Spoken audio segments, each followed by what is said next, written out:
নবী সাল্লাল্লাহু আলাইহি সাল্লামের সামনে এক যুবক বলছিল, ইয়া রাসূলুল্লাহ, আমি জিনা করতে চাই।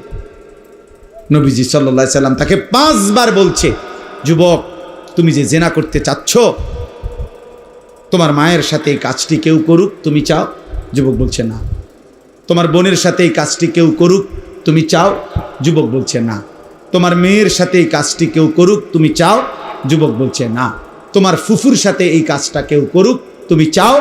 বলছে না। তারপরে তোমার খালার সাথে এই কাজটি কেউ করুক, তুমি চাও? বলছে না।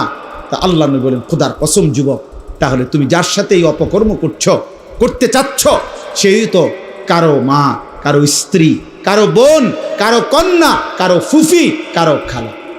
যুবক বলছে, ইয়া রাসূলুল্লাহ, এই কথাটা আমার এতটা দিলে লাগছে যে আল্লাহর কসম নবী, আমি আর কোনোদিন এই গুনাহ করব না। নবীজি তখন তাকে কাছে ডাইকা বুকে হাত দিয়ে আল্লাহর নবী বলছে, 3টা দোয়া করছে ওই যুবকের জন্য। আজকে আমরাও তোমাদের জন্য এই দোয়া করলাম। আল্লাহর নবী দোয়া করছে, আল্লাহুম্মা গফির যামবাহু, আল্লাহ এই যুবকের গুনাহ মাফ করে দেন। ওয়া তাহহির কলবাহু, আল্লাহ এই যুবকের অন্তর পবিত্র করে দেন। ওয়া হাসসিন ফারজাহু, তার লজ্জাস্থানকেও পবিত্র করে দেন। নবী, ওই যুবক বলছে, নবীজির এই দোয়ার বরকতে মৃত্যু পর্যন্ত আর হারাম, ভিন নারীর প্রতি হারাম কোনো কল্পনাও আর আমার অন্তরে জাগে নাই। ইন্নাল্লাহা খাবীরুম বিমা ইয়াসনাউন।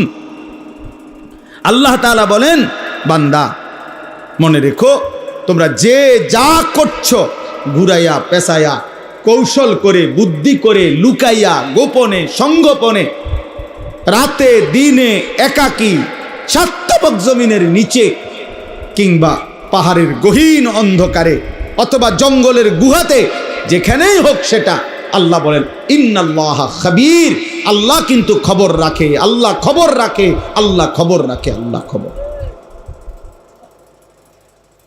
আল্লাহ খবর রাখে। আল্লাহর থেকে আড়াল করা যাবে না। যাবে কি ভাই? আল্লাহ থেকে আড়াল। ইয়ালামু খাইনাতাল আয়ুন ওয়া মা তুখফিস সুদূর। আল্লাহ বলছে, তোমাদের চোখের খেয়ানত, চোখের গুনাহ আল্লাহ জানে, অন্তরে যে গুনাহগুলো লুকিয়ে রেখেছো তাও আল্লাহ জানে। আল্লাহ বলছে, ইন্নাস সামআ ওয়াল বাসারা ওয়াল ফুআদা কুল্লু উলাইকা কানা আনহু মাসউলা। নিশ্চয়ই তোমার কান, তোমার চোখ এবং তোমার কলব, দিল, অন্তর, 3টাকেই আমি আল্লাহ কিয়ামতের দিন জিজ্ঞেস করব।